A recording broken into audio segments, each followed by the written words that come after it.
Shalom, shalom, la famille méditons ensemble. Aujourd'hui, le 24 mars 2024, j'ai l'honneur de faciliter la méditation dans notre groupe. Je remercie l'administrateur du groupe ainsi que tous ses collaborateurs. Je remercie tous les membres du groupe pour leur participation active dans ce forum où nous méditons la parole de Dieu. Je remercie toutes les sœurs, toutes les mamans qui ont accepté de faciliter la méditation au cours de ce mois spécial dédié à la femme. Bien-aimés dans le Seigneur, je voudrais ici me présenter. Je suis votre sœur Émilie Mwanza de Lubumbashi. Que la grâce et la paix de notre Seigneur soient avec nous tous. La méditation d'aujourd'hui porte sur le texte tiré du livre de Matthieu, chapitre 16, à partir du verset 21 jusqu'au verset 28, avec deux questions de méditation, question 7 et question 8. Avant tout, nous allons prier. Dieu notre Père, par le nom puissant de Jésus-Christ, nous avons obtenu la grâce de devenir enfants de Dieu. Tu nous as choisis et tu nous as appelés à toi. Tu nous as tellement aimés que chaque jour, tu pourvois à nos besoins. Tu nous nourris de ta parole qui vaut plus que le pain. Tu es notre berger et nous ne manquons de rien. Tu nous protèges chaque jour car tu es notre rempart, notre bouclier, notre forteresse. Nous nous appuyons sur toi car ta parole dit que celui qui se confie en moi est rayonnant de joie. Merci pour la méditation de ce jour, Dieu notre Père. Tu nous as révélé ton Fils Jésus-Christ par qui tu nous as sauvés. Ancre en nous ta parole qui est le fondement de notre foi. Tu nous as fait connaître le mystère du royaume des cieux et de la vie éternelle. Fais que la parole que nous méditons jour et nuit nous garde à ton service, que nous annoncions ta mort et ta résurrection, et que chaque jour nous soyons les témoins des signes et des prodiges qui nous accompagnent. Bénis chaque membre du groupe, au nom puissant de Jésus-Christ. Amen. Nous allons lire la parole de Dieu dans Matthieu 16, à partir du verset 21 au verset 26. Dès lors, Jésus commença à faire connaître à ses disciples qu'il fallait qu'il allât à Jérusalem, qu'il souffrit beaucoup de la part des anciens, des principaux sacrificateurs et des scribes, qu'il fût mis à mort, qu'il ressuscita le troisième jour.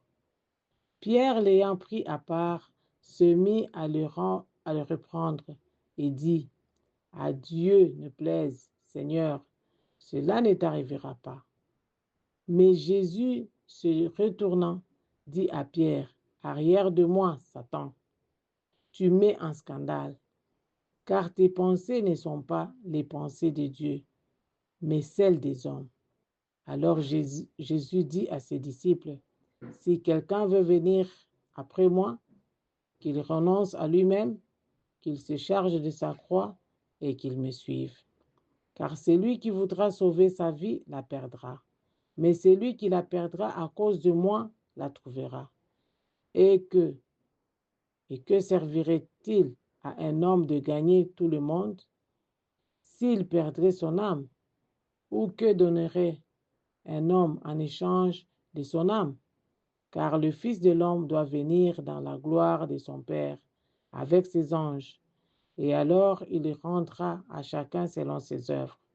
Je vous le dis en vérité, quelques-uns de ceux qui sont ici ne mourront point, qui n'aient vu le Fils de l'homme venir dans son règne. Amen. Et Dieu ajoute d'abondantes bénédictions à la lecture de sa parole.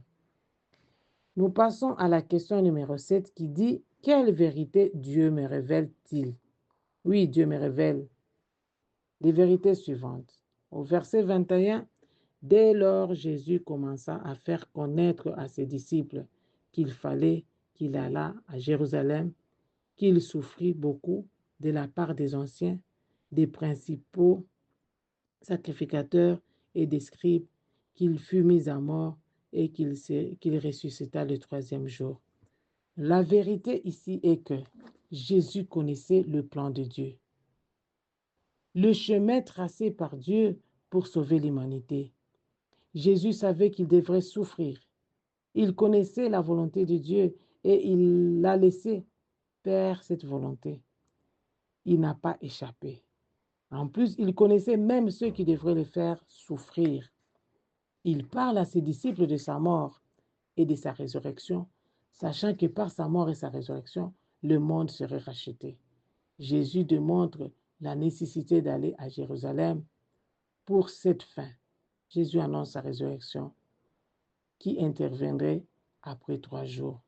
Cependant, Pierre, nous passons au verset 22-23, Pierre l'ayant pris à part, se mit à le reprendre et dit, « À Dieu ne plaise, Seigneur, cela ne t'arrivera pas. » Mais Jésus se retournant, dit à Pierre, « Arrière de moi, Satan, tu mets en scandale, car tes pensées ne sont pas les pensées de Dieu, mais celles des hommes. » La vérité, c'est que Pierre voudrait détourner Jésus de la volonté de Dieu. Il voudrait s'opposer à la volonté de Dieu en émettant ses pensées, qui ne sont pas les pensées de Dieu. Bien-aimé dans le Seigneur, Pierre fait une suggestion qui vient de Satan.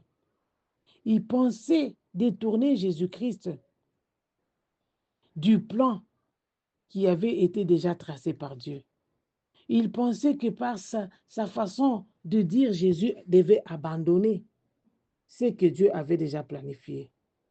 La pensée de Pierre et des disciples sont tournées au monde, aux choses des hommes qui sont opposées aux choses de Dieu. Combien de fois, bien-aimés, nous disons que si vous ne faites pas attention avec vos amis, ils peuvent vous détourner de la voie qui est la bonne, la voie qui est la meilleure. C'est-à-dire, quand vous avez choisi de servir Christ, il faut savoir qu'il faut éviter des mauvais amis, car les mauvais amis corrompent les mœurs. Nous devons trouver que les pensées de Dieu se trouvent dans la parole. Quand nous écoutons la parole chaque jour, nous la méditons chaque jour, là nous trouvons la pensée de Dieu plutôt que les pensées des hommes. Il faut demeurer dans la parole de Dieu. Si nous lisons, écoutons et méditons la parole de Dieu, elle nous enseigne les voies de Dieu et non les voies des hommes. Elle nous présente, la parole de Dieu nous présente la pensée de Dieu. Il faut résister au diable. Pierre a été utilisé par Satan et voulait détourner Jésus-Christ de sa mission. Pierre voulait suggérer à Christ un autre chemin, qui est celui du sacrifice. C'est que Dieu a prévu toutes les pensées de Dieu à l'égard du Fils de l'homme. C'est l'accomplissement de ses desseins éternels. Serait vain sans la croix. C'est-à-dire, je voulais encore dire ici, la mission de Dieu devait s'accomplir par cette souffrance et par la mort sur la croix. Mais Pierre, lui qui n'avait pas compris, il voulait détourner Jésus de cela. Il voulait détourner Jésus du plan que Dieu avait déjà tracé. Jésus ne pouvait pas écouter Pierre. Jésus n'était pas dans la pensée que Pierre était en train de lui proposer. Jésus ne pouvait pas se laisser détourner par Pierre parce que lui, il connaissait la volonté de Dieu. Et c'est comme ça qu'il a dit, arrière de moi, Satan. Même nous, dans cette vie que nous sommes en train de mener sur cette terre, nous devons avoir cette capacité par la grâce de Dieu de découvrir qui est en train de nous détourner de la voie de Dieu, qui est en train de nous détourner de la volonté de Dieu. Nous devons nous-mêmes chercher d'abord ce que Dieu veut que nous puissions faire. Et ce que nous devons faire, c'est obéir à sa parole. C'est suivre sa volonté. Au verset 24 et verset 26, nous allons voir que Si nous lisons le verset 25, versets 24 et 26, alors Jésus dit à ses disciples, « Si quelqu'un veut venir après moi, qu'il renonce à lui-même, qu'il se charge de sa croix et qu'il me suive. » Nous pouvons trouver ceci dans Matthieu 11, verset 28. « Car celui qui voudra sauver sa vie la perdra, mais celui qui la perdra à cause de moi la trouvera. Et que servirait à un homme de gagner tout le monde s'il perdait son âme? Ou que donnerait un homme en échange de son âme? » Ici, la vérité, c'est que Christ nous montre le renoncement et la souffrance. Lui-même en est l'exemple pour quiconque voudrait le suivre. Le renoncement et la souffrance de Christ l'ont conduit à la gloire.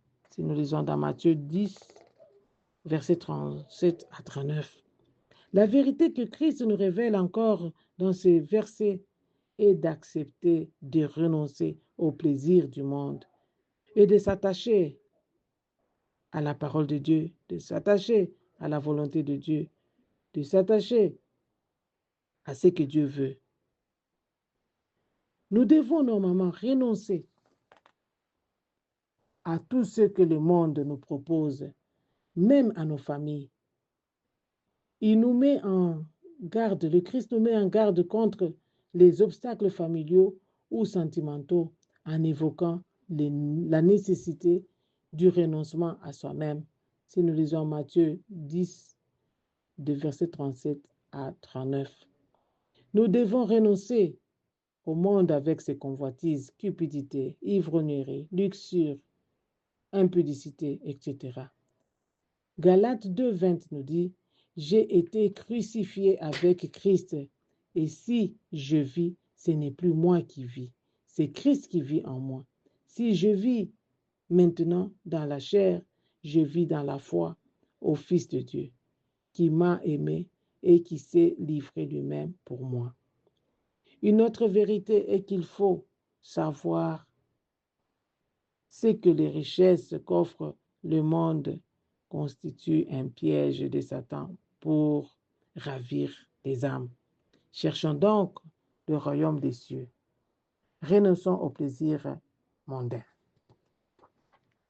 Je trouve une autre vérité dans les versets 27 et 28 qui dit « Car le Fils de l'homme doit venir dans la gloire de son Père avec ses anges, et alors il rendra à chacun selon ses œuvres. Je vous dis en vérité, quelques-uns de ceux qui sont ici ne mourront point, qui n'aient vu le Fils de l'homme venir dans son règne. » Bien-aimé dans le Seigneur, celui qui renonce à soi-même, suit le Christ, il ne connaîtra point la mort. Celui-là, il ne convoite pas le monde et ses convoitises. Ainsi, Jésus nous parle et nous révèle la gloire à venir, car lui-même reviendra pour rendre à chacun selon ses mérites. C'est la rémunération de chacun. Tout ce que nous sommes en train de poser comme acte ici, si nous marchons selon la volonté de Dieu et lorsque le Christ reviendra, il va nous rendre selon nos mérites, il va nous rendre selon nos œuvres. Mais par contre, si vous n'observez pas la volonté de Dieu, eh bien, il vous rendra aussi selon votre comportement de ne pas observer la volonté de Dieu. Nous lisons dans Apocalypse 22, verset 12 qui dit « Voici, je viens bientôt, et ma rétribution est avec moi pour rendre à chacun selon ce qu'est son œuvre. » Oui, bien-aimés dans le Seigneur, nous devons veiller sur nos œuvres. Est-ce que nos œuvres se conforment à la volonté de Dieu afin que lorsqu'il va retourner, qu'il puisse nous récompenser? Jésus parle de sa gloire future, sachant que lorsqu'il parlait de ses souffrances, il avait attristé ses disciples. Il les encourage en donnant la vision de sa gloire, la vision de sa gloire à venir. Bien-aimés dans le Seigneur, nous devons marcher selon la volonté de Dieu. Nous devons découvrir les pensées de Dieu dans la parole, car nos pensées ne sont pas les pensées de Dieu. Nos voix ne sont pas les voix de Dieu. Je passe à la question numéro 8 qui dit, y a-t-il d'autres passages bibliques qui m'aident à comprendre ce que j'ai lu? Oui, quand je lis dans Marc au chapitre 8, Marc chapitre 8, versets 31 à 38, Marc chapitre 8, versets 31 à 38, il dit, alors il commença à leur apprendre qu'il fallait que le Fils de l'homme souffrit beaucoup, qu'il fût rejeté par les anciens, par les principaux sacrificateurs et par les scribes, qu'il fut mis à mort et qu'il ressuscita 3 jours après. Ici, c'est pratiquement le même récit qui est repris, comme il a été dit dans Matthieu 16, à partir du verset 21 jusqu'au verset 28. Quand nous lisons dans Marc 9, je suis dans Marc 9 au verset 1, il est dit ceci. Il leur dit encore, je vous le dis en vérité, quelques-uns de ceux qui sont ici ne mourront point, qui n'aient vu le royaume de Dieu venir avec puissance. Donc c'est aussi un autre passage de la Bible qui me fait comprendre ce que Jésus a dit dans Matthieu 16. J'ai aussi lu dans Luc 9,